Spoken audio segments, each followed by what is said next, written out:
Bien, el término de filogenia se refiere, en el caso del sistema inmune, a cómo ha ido evolucionando ese sistema a lo largo de los años y entre las especies. ¿Ya? Para el caso del sistema inmune adaptativo, se le otorga un tiempo de evolución de más o menos 700 millones de años, ¿no? Para la inmunidad innata, más o menos 400 millones de años. Hay un consenso, ¿no?, en aceptar que la primera forma de respuesta de defensa fue la fagocitosis. Y este mecanismo de fagocitosis se ha presentado a lo largo de todos los millones de años de evolución, por lo que se le considera un mecanismo exitoso, ¿no? Cuando aparecieron los seres multicelulares y después los seres más complejos, todos incorporaron fagocitos como parte de su sistema inmune. Y los fagocitos fueron especializándose, los mecanismos de fagocitosis fueron mejorando, ¿no? Y en el caso nuestro hay varios tipos de fagocitos. Tenemos a los macrófagos, las células dendríticas, los linfocitos B, ¿no? Los polimorfos nucleares también. Hay distintas poblaciones celulares que bajo determinadas condiciones pueden adquirir capacidades fagocíticas. La fagocitosis, hay un grupo de fagocitos que se especializó en la presentación de antígenos. Quiere decir que esas células pueden degradar el antígeno y después presentarlo a otras células, ¿ya?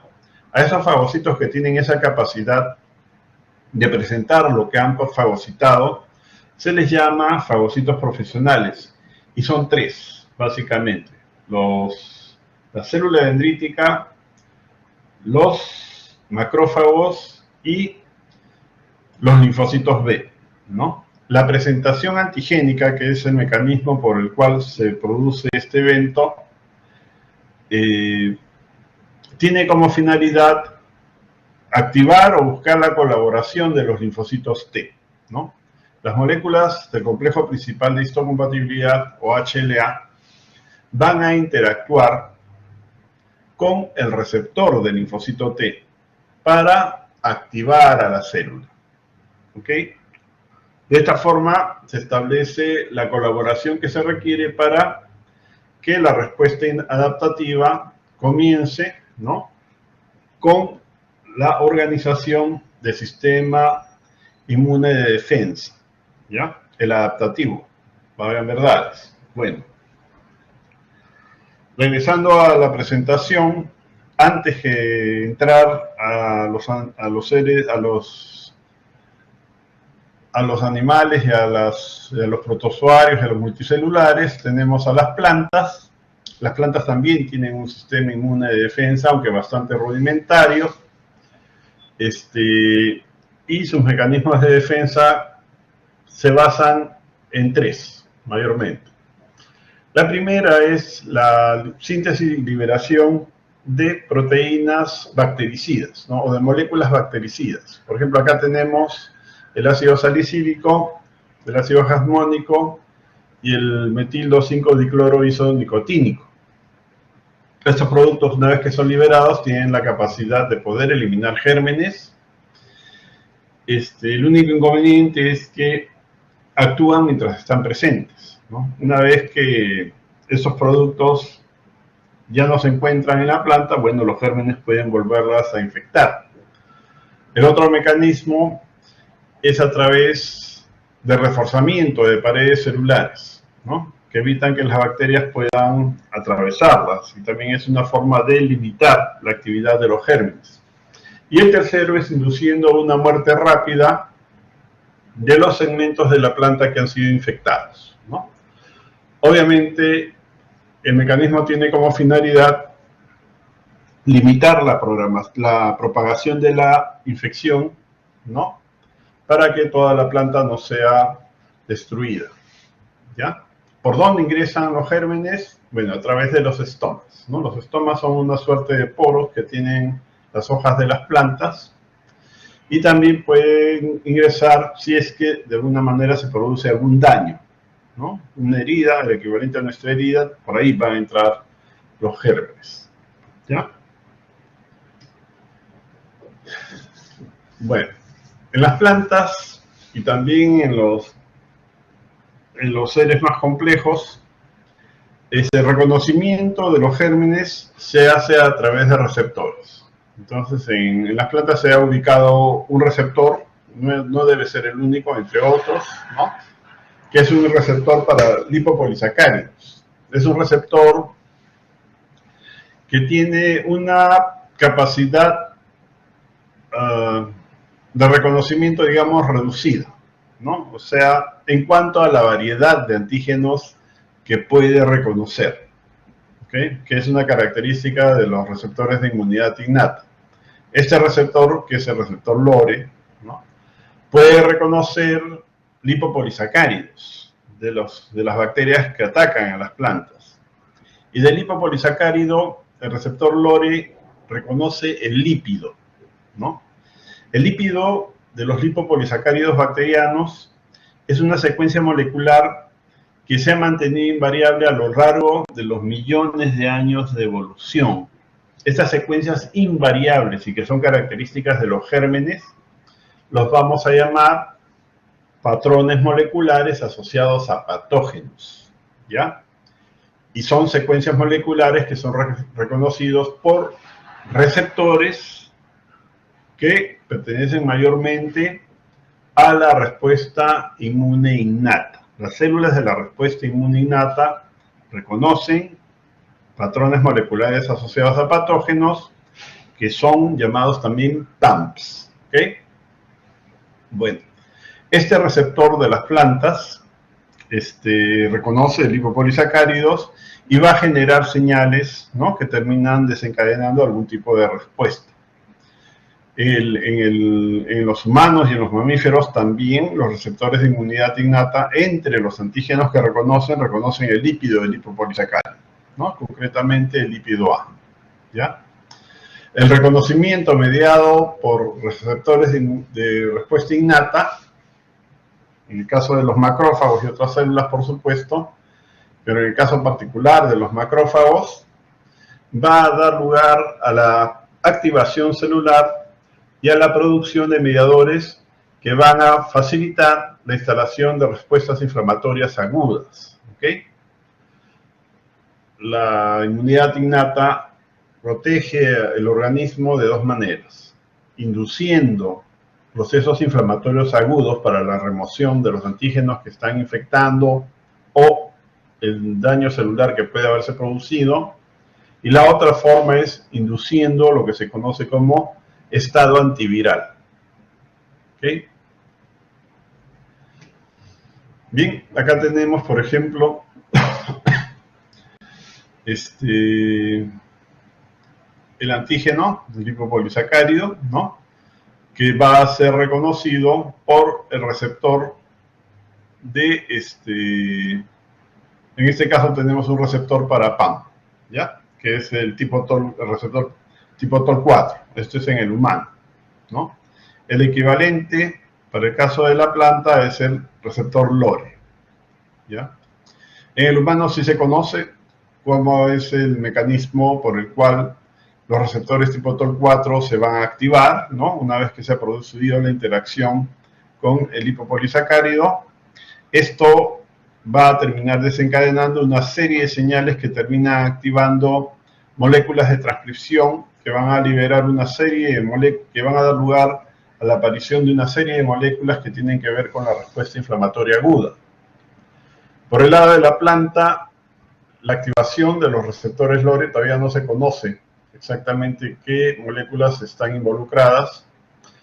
Van a desencadenar también respuestas de defensa. Entonces tenemos la producción de productos reactivos del oxígeno que provienen de una vía de activación especial, que es la vía de estallido respiratorio.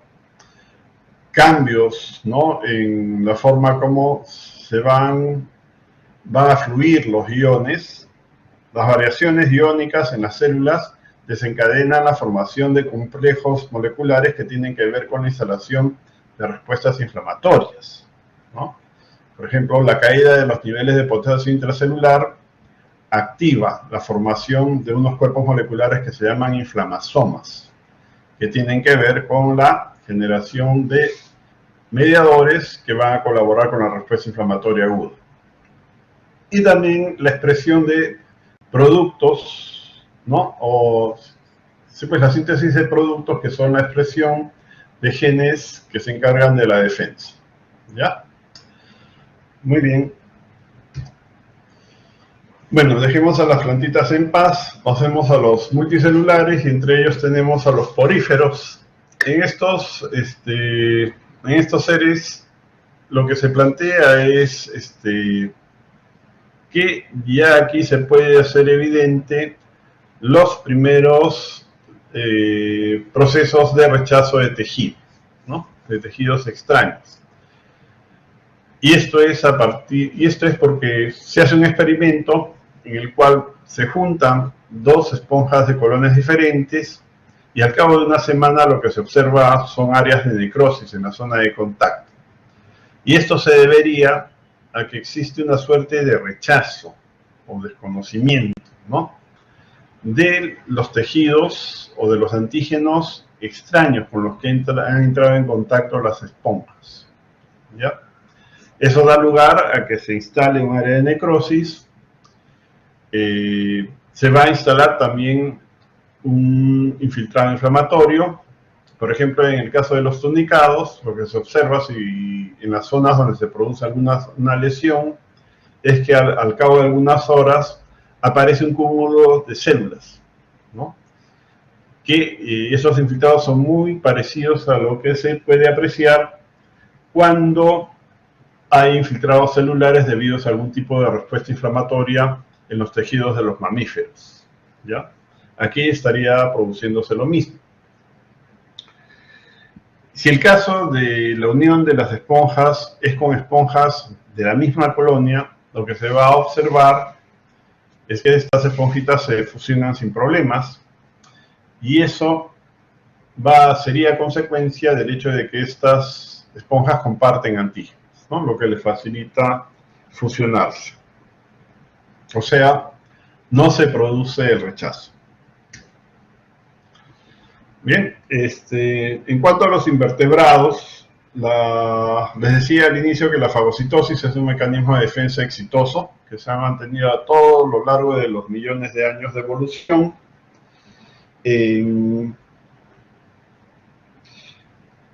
La fagocitosis, también les dije, fue mejorando, ¿no? Y una de las primeras formas como se mejoró el proceso fagocítico es a través de la producción de aglutininas, ¿no? La aglutinina va a ser una molécula que se va a unir al germen que va a afectar al hospedero, ¿ya? La aglutinina se va a fijar a una secuencia fija, característica del germen, que es el patrón molecular asociado a patógeno que les comentaba hace un rato. El complejo de la aglutinina que se ha unido al antígeno a través del PAM va a ser reconocido por un receptor que posee el fagocito.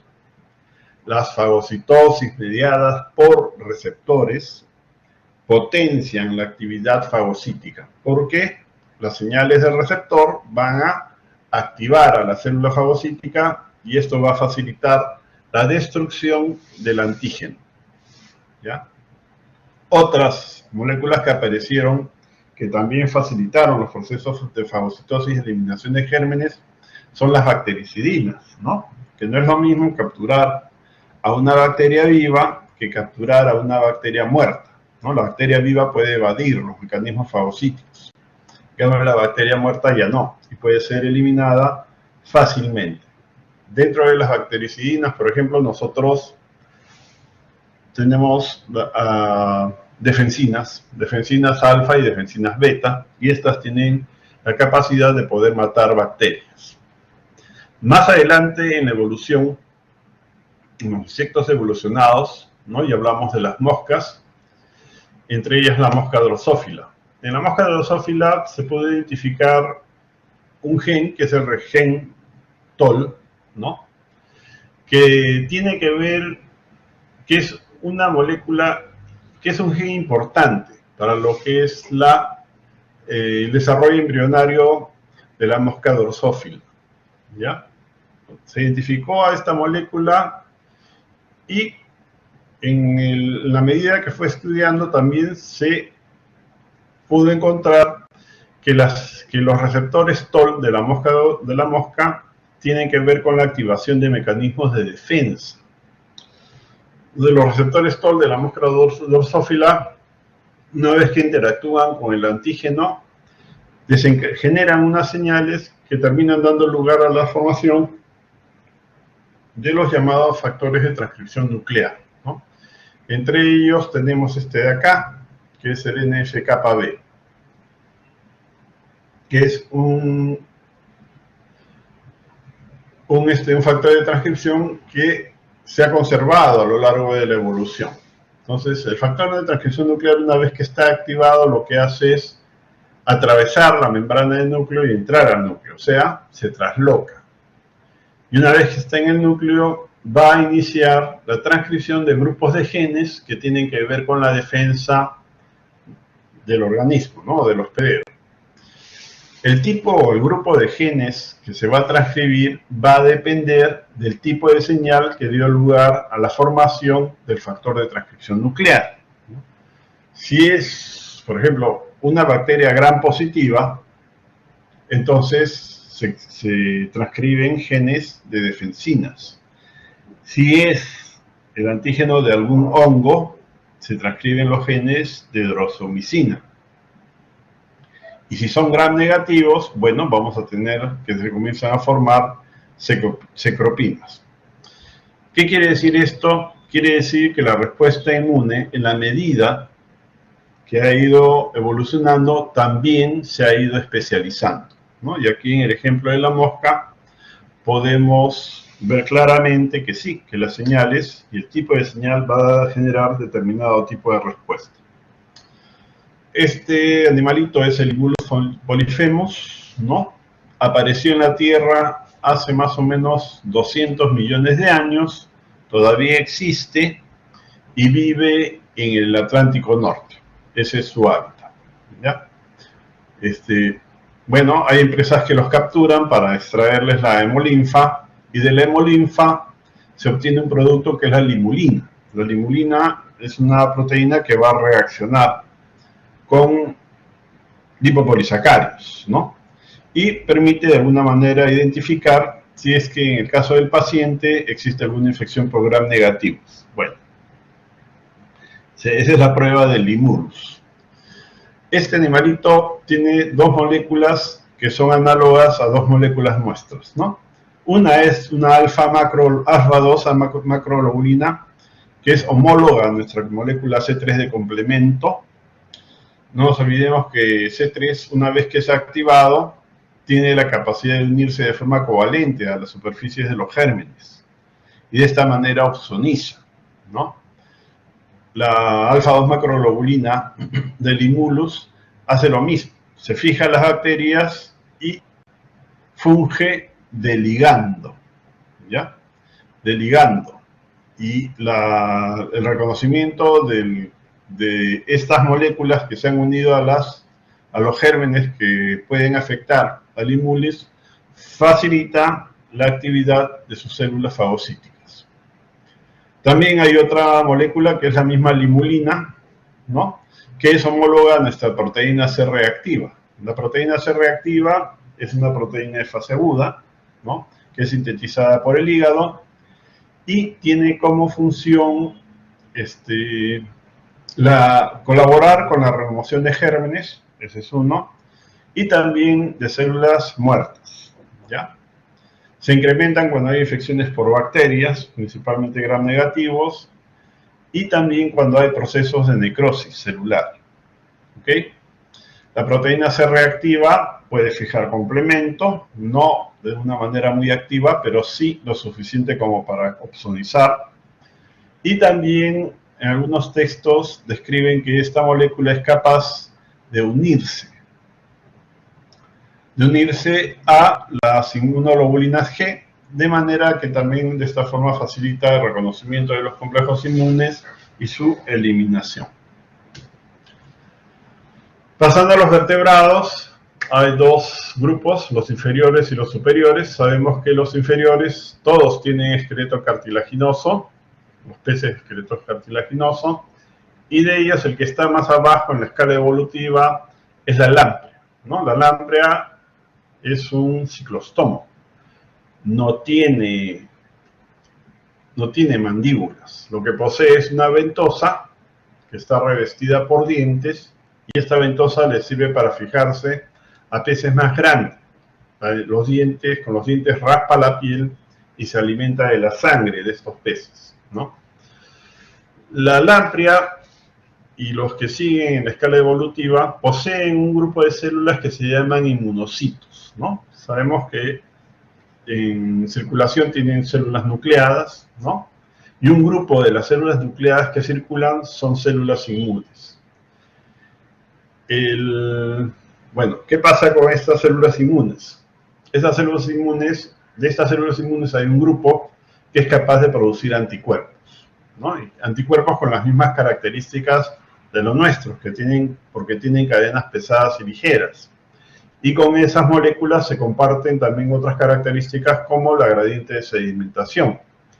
La gradiente de sedimentación, por ejemplo, 18S, corresponde a la gradiente de sedimentación de nuestra inmunoglobulina M, y la 7S corresponde a la gradiente de sedimentación de nuestra inmunoglobulina G. Las células que son capaces de producir estas moléculas reaccionan o se activan de forma espontánea, ¿no? Una vez que interactúan con el germen, se activan directamente y comienzan a producir estas moléculas. Este tipo de respuesta en la que las células inmunes producen anticuerpos sin necesidad de que el linfocito T colabore con la célula se llama respuesta T independiente y se ha conservado a lo largo de la evolución, ¿no? Pasando a los vertebrados superiores, bueno, aquí ya lo que se va a encontrar es que llega a diferenciarse claramente el sistema linfoide, ¿no? Los órganos linfoides se diferencian claramente, los linfocitos también se especializan y se diversifican, ¿no? Inicia con las ranas tienen un tejido linfoide, pero es un tejido linfoide un poco disperso, con pocos linfocitos, pero sí hay evidencia de selección tímica, aunque aún el timo verdadero no se encuentra. ¿Ya? Continuando con la evolución, a través de los peces de esqueletos óseo, anfibios, hasta mamíferos, ya se identifica claramente la presencia de las moléculas del complejo principal de histocompatibilidad, ¿no? Y esto va acompañado de la especialización y diversificación de las células del sistema inmune adaptativo. Los linfocitos T aparecen las células CD4, CD8.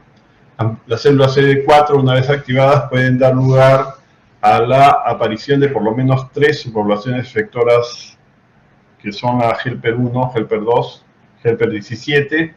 Los linfocitos TCD8 también se especializan. Y en los linfocitos B, bueno, nosotros tenemos por lo menos 3 subpoblaciones, ¿no? La subpoblación B1, la B2 y los linfocitos B de la zona marginal. Bien.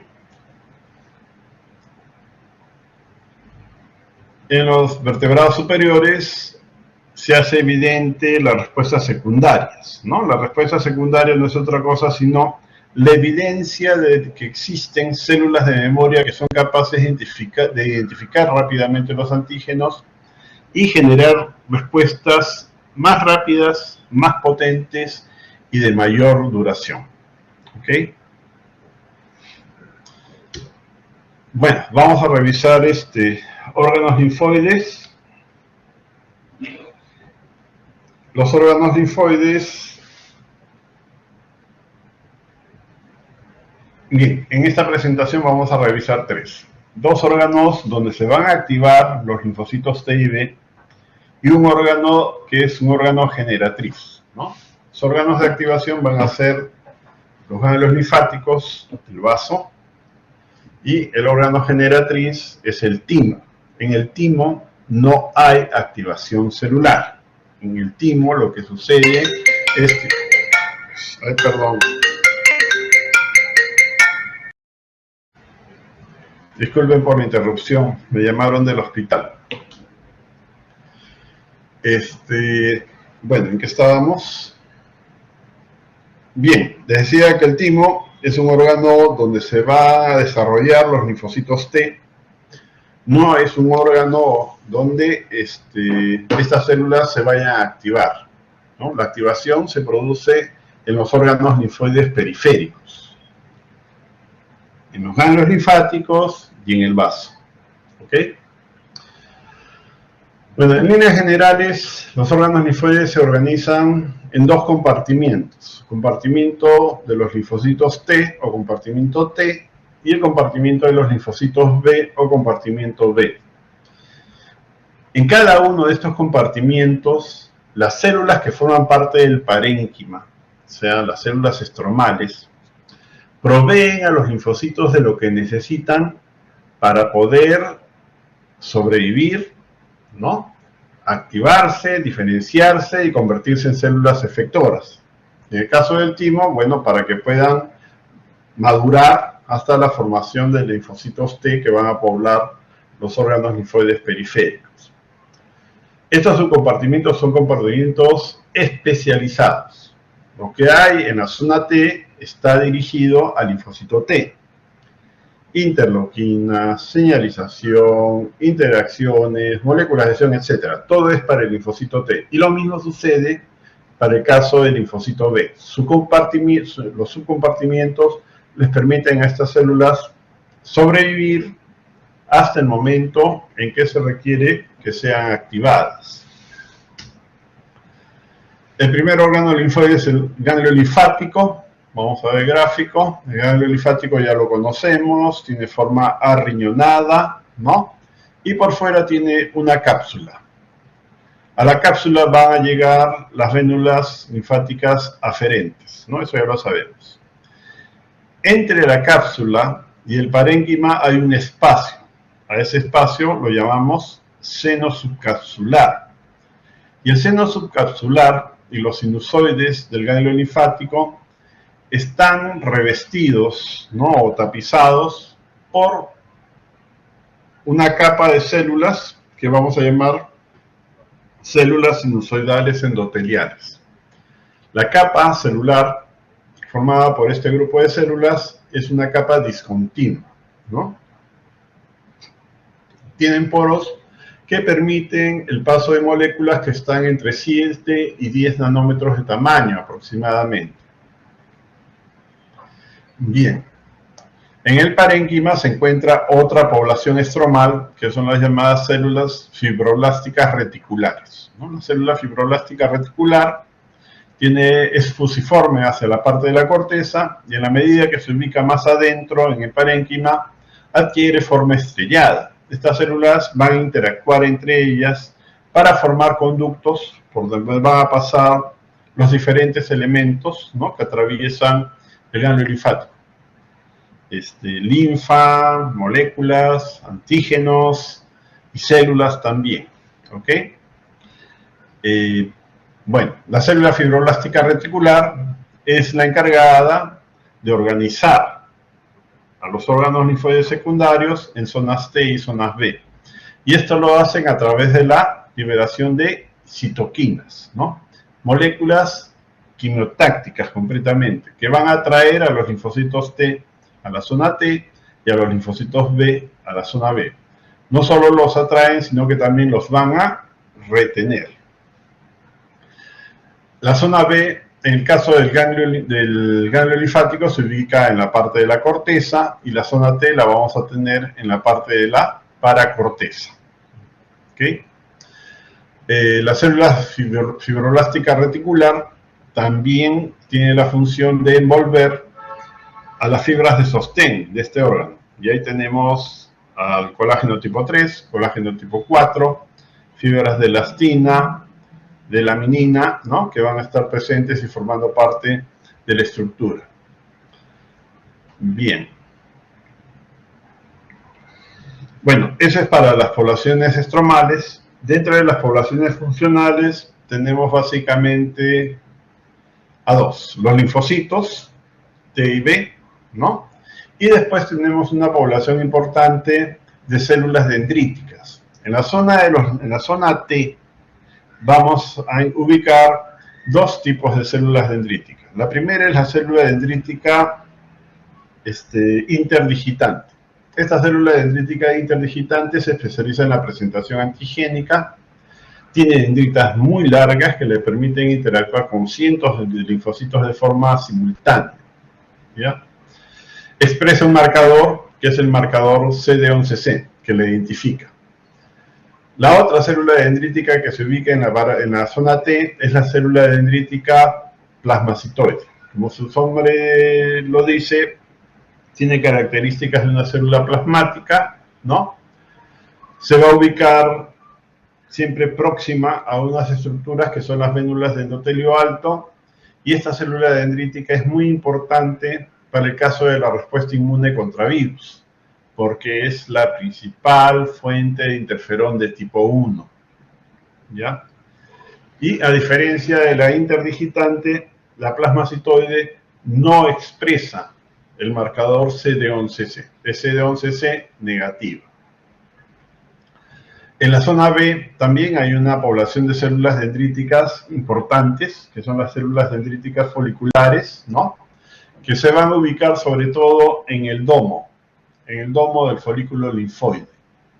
Las células dendríticas foliculares tienen dendritas que también son muy largas, pero que a diferencia de las interdigitantes están enrolladas, ¿no? Los enrollamientos los vamos a llamar convolutas.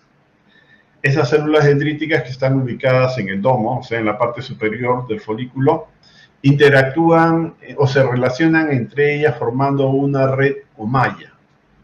De suerte que pueden cumplir con la función de filtrar la linfa que va llegando y capturar aquellos complejos inmunes que hayan llegado al ganglio linfático. La captura de los complejos inmunes lo hacen a través de receptores. 3 receptores son importantes en el caso de la célula dendrítica folicular. 2 son de complemento, las moléculas CD21 y las moléculas CD35, que son receptores para el fragmento C3D de complemento y para la molécula C3B del complemento, ¿ya? Y tienen un receptor adicional que es para la cadena pesada de inmunoglobulina G, ¿no? Que es un receptor de baja afinidad, que es la molécula CD32. La captura de los complejos inmunes por parte de las células dendríticas foliculares permite la presentación de los antígenos a los linfocitos B que están en proceso de maduración, ¿no? Y en el caso de la inmunoglobulina G, facilita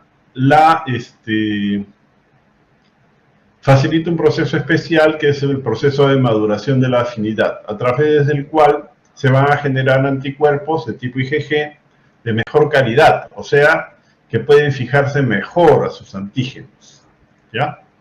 El proceso de maduración de la afinidad de la IgG implica cambios epigenéticos, o sea, van a haber rearreglos finos, ¿no?, de la cromatina que mejoran la especificidad del anticuerpo por su antígeno. Bien, acá está los sinusoides, ¿no?, lo que les expliqué hace un rato, lo referente a células estromales también, las células fibroblásticas reticulares, las fibras de sostén que envuelven colágeno tipo 3, 4, elastina, laminina, y el hecho de que producen quimiosinas que permiten guiar y retener tanto a los linfocitos T como B. Estas células se ingurgitan en caso de que sea necesario, ¿no?, haciendo que los ganglios linfáticos puedan aumentar de tamaño. A la izquierda tenemos las poblaciones estromales, la célula sinusoidal endotelial, ¿no? Y tenemos acá las células fibroblásticas reticulares, fusiformes hacia la parte de la corteza y adquieren la forma estrellada en la medida que se van ubicando en las zonas más profundas. Esta estructura en lila es un vaso que lo vamos a llamar vénulas de endotelio alto, ¿ya? Y acá a la derecha tenemos las poblaciones funcionales, linfocitos T, linfocitos B, células dendríticas, interdigitantes y plasmacitoides en la zona T y las foliculares en la zona B. Les dije que las células dendríticas se pueden identificar por un marcador, las interdigitantes son CD11C positivas, las plasmacitoides son CD11C negativas, o sea, no expresan esa molécula. El compartimento B, como ya les expliqué, están las células dendríticas foliculares. Hay 6 tipos, ¿no? Pero nos interesa conocer cada uno de ellos, ¿ya? Ya les expliqué el tema de las convolutas y las interacciones que van a tener con las células vecinas y que se valen de receptores, ¿no? Acá tenemos el CD21 para el fragmento C3D, D de Diana, la molécula CD35 para el fragmento C3B, B de bueno, ¿no? Y el receptor de afinidad intermedia para la cadena pesada de la inmunoglobulina G, Fc gamma R2B o molécula CD32, ¿ya? La célula dendrítica interdigitante, ¿no? La dendrita, como ven, va discurriendo a lo largo del parénquima, interactuando con cientos de linfocitos de forma simultánea.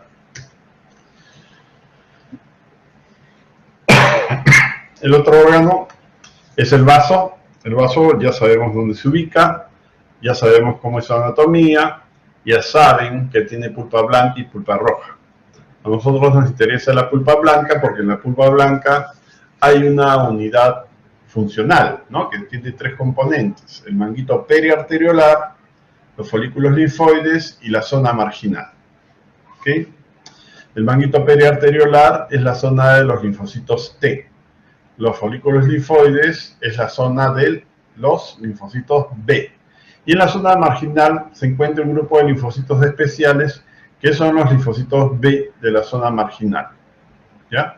Al igual a lo que sucede en el ganglio linfático, dentro de las células estromales destacadas están las células fibroblásticas reticulares, que en este caso envuelven sobre todo colágeno de tipo 4. Bien, vamos al gráfico. Bien, entonces la unidad funcional, acá tenemos la arteria trabecular, y de la arteria trabecular va a salir una rama que vamos a llamarla arteriola central. Poco después de haber surgido, se desprenden 2 vasos más, que son los llamados senos marginales, ¿no? Tenemos 2 senos marginales. ¿Ok?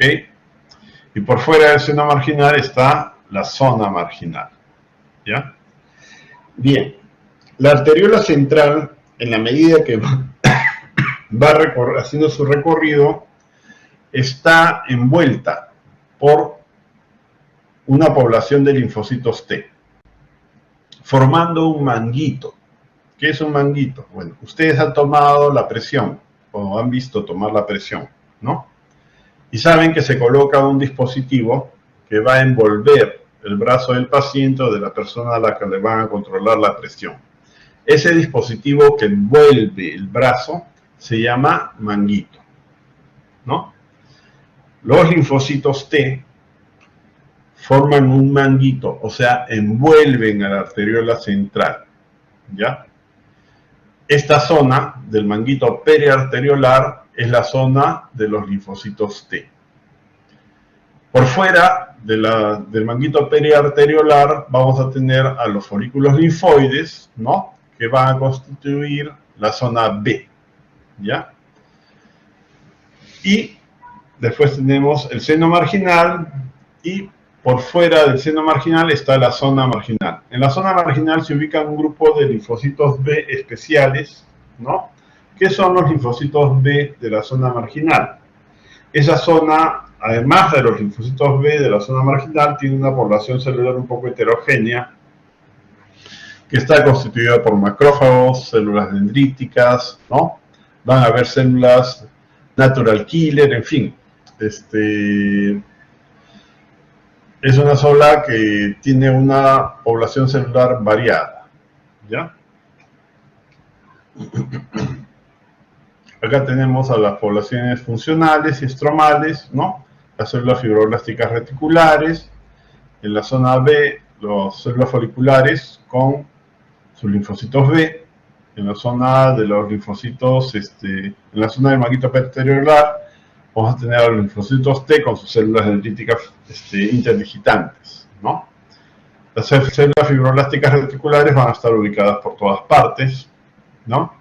En la zona marginal vamos a tener a los linfocitos B de la zona marginal, acompañados de las otras poblaciones celulares, ¿no? Células natural killer, macrófagos, en fin, ¿ya?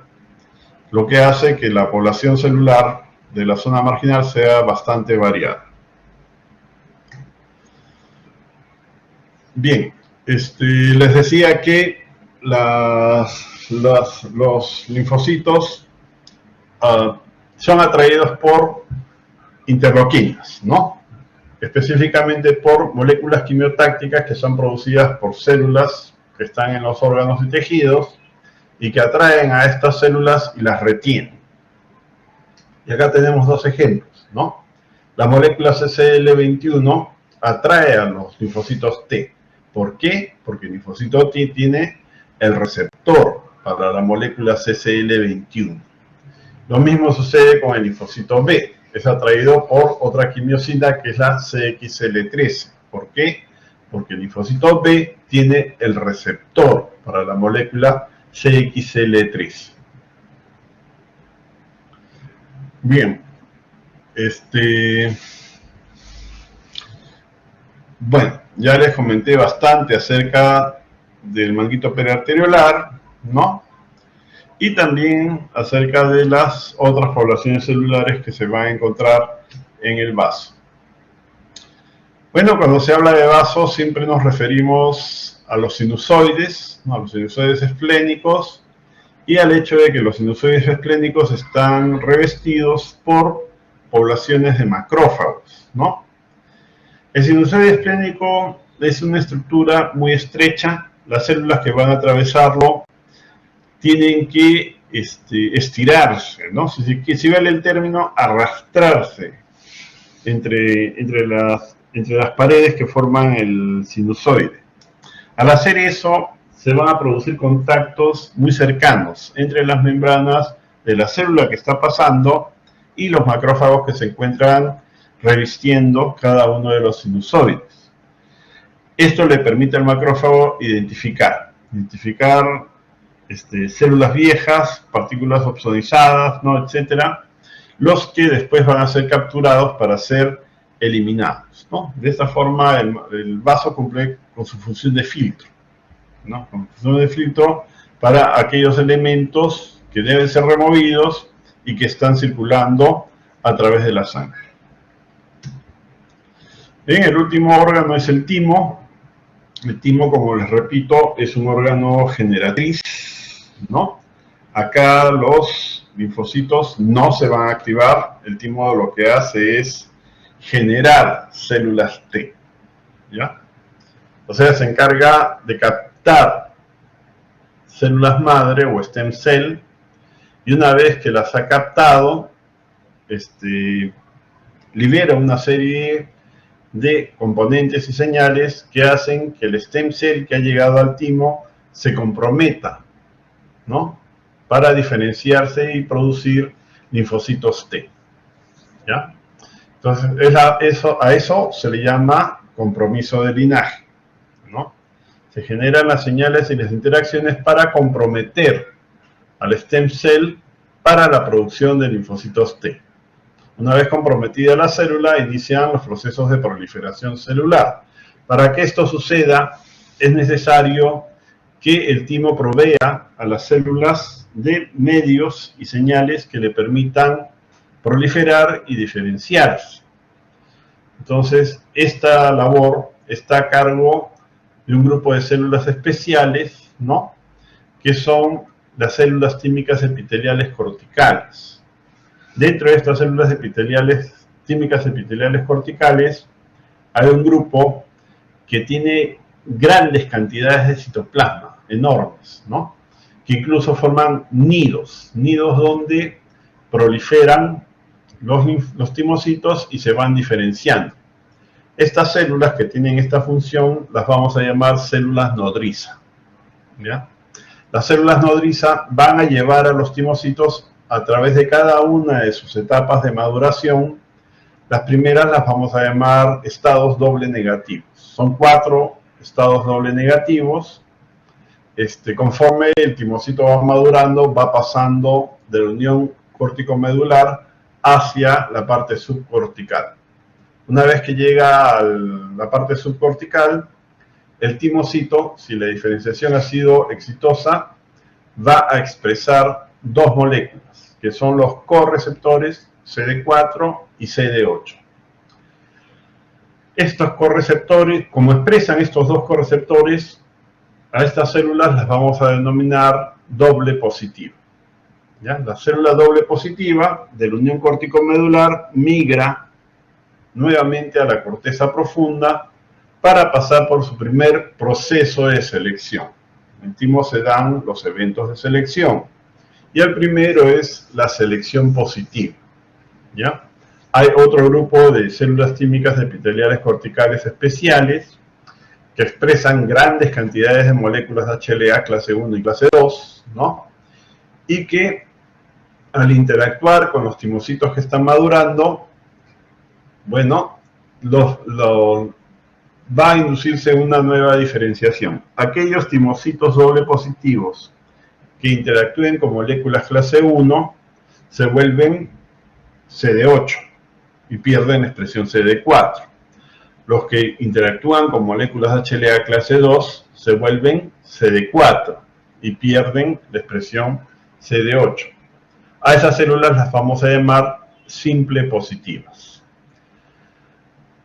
Bueno, los que han pasado el primer proceso de selección, que es el proceso de selección positiva, pasan a la médula tímica. En la médula tímica hay otra célula epitelial tímica, que es la célula epitelial tímica medular, ¿no?, que se encarga del proceso de selección negativa. Es decir, se va a inducir la muerte de todas aquellas células autorreactivas, ¿ya?